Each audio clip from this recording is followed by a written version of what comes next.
There are several different ways to add new system Verilog sources to your Vivado project. If you go here in the Sources pane, you can right-click and select Add Sources.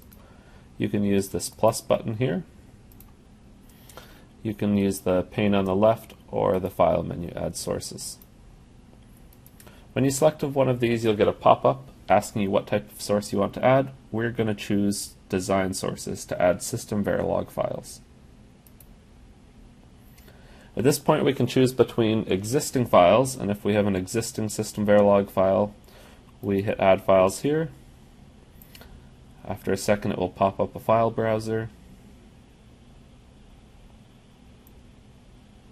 and you can navigate to your existing system Verilog file to add to the project.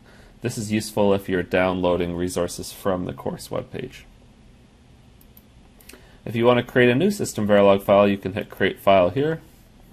Change the type to System Verilog, give the file a name. You can choose that the file is local to the project, but if you do that, Vivado is going to put it a few levels directories deep in your project. I prefer to manually choose the location, and that again will pop up a window. Takes a second here. And I can browse to the directory where I'm keeping the files from my project and say OK.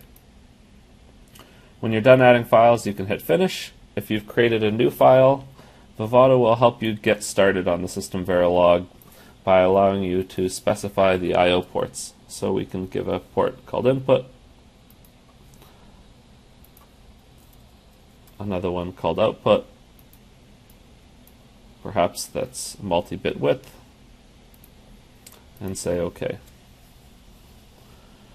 The sources that are added to our project will be available in the Sources pane.